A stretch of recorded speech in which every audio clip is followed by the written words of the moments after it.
Uni Eropa memperbarui sanksi terhadap Rusia, dan menyetujui rencana untuk mencabut beberapa sanksi terhadap Suriah.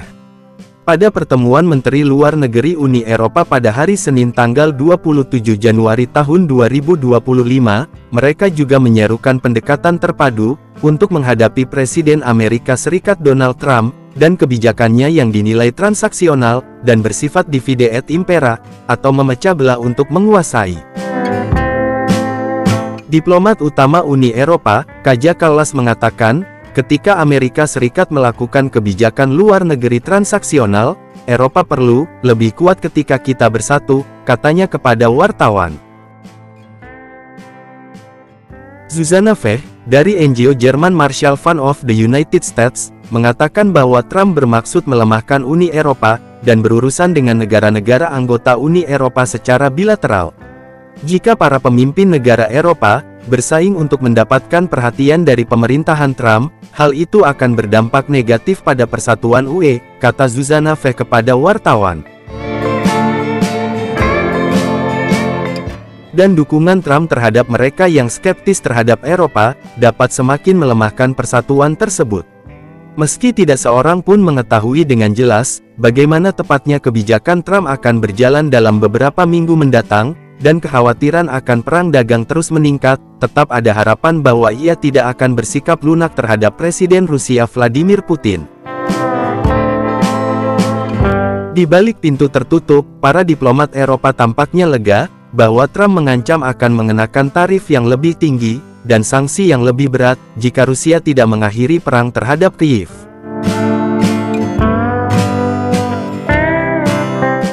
Kallas mengatakan, Trump telah memberikan tekanan lebih besar terhadap Rusia, dan menegaskan tanggung jawab untuk mengakhiri perang ada di tangan Putin.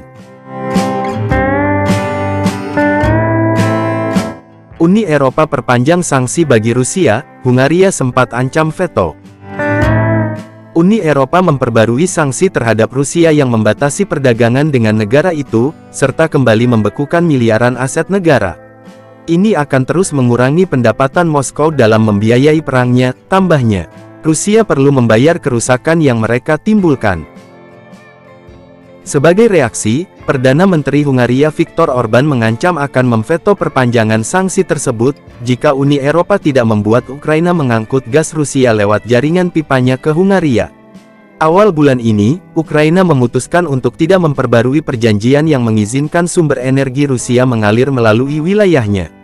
Orbán mengatakan, mengklaim Hungaria telah kehilangan miliaran dolar sejak Ukraina menghentikan pasokan energi dari Rusia. Jika Ukraina menginginkan bantuan, misalnya untuk memberi sanksi kepada Rusia, maka biarkan mereka membuka kembali jaringan pipa gas, dan biarkan mereka mengizinkan negara-negara Eropa Tengah, termasuk Hungaria, untuk mengimpor gas yang kami butuhkan melalui Ukraina, kata Orbán. Namun, Orbán kemudian mengalah dan menuruti sikap Uni Eropa. Mengapa Orbán menyerah? Para ahli mengatakan, setelah teguran tak terduga Trump kepada pemerintah Rusia untuk mengakhiri perang konyol dan membuat kesepakatan, Orbán seolah kebingungan. Fehr mengatakan lebih lanjut, kepasrahan Orbán mengenai sanksi Uni Eropa mencerminkan bahwa ia mempertimbangkan posisi Amerika. Posisi Trump mungkin mengejutkan bagi Hungaria, imbuhnya. Orbán harus meredakan keberatannya terhadap perpanjangan sanksi terhadap Rusia, dan kini terpaksa berhati-hati dalam menjalin hubungannya dengan Moskow dan Washington.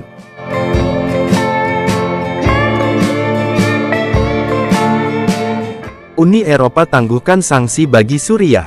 Uni Eropa juga menilai perkembangan di Suriah, di bawah otoritas transisi kelompok Islamis Hayat Tahrir al-Sham (HTS) mantan afiliasi Al-Qaeda, saat mengajukan alasan mencabut sanksi terhadap negara yang dilanda perang itu. Blok Uni Eropa menyetujui peta jalan untuk meringankan sanksi, sambil tetap mempertahankan opsi untuk memberlakukannya kembali, jika ternyata Suriah tidak membentuk pemerintahan yang inklusif, atau jika dituduh melakukan pelanggaran serius terhadap hak asasi manusia. Julien Barnes-Dessy, Direktur Program Timur Tengah dan Afrika Utara di Dewan Hubungan Luar Negeri Eropa (ECFR), mengatakan ada konsensus yang berkembang di Eropa tentang perlunya gerakan cepat untuk meringankan sanksi. Kondisi ekonomi yang buruk jelas merupakan salah satu tantangan terbesar yang dihadapi transisi positif, kata Barnes-Dessy kepada media.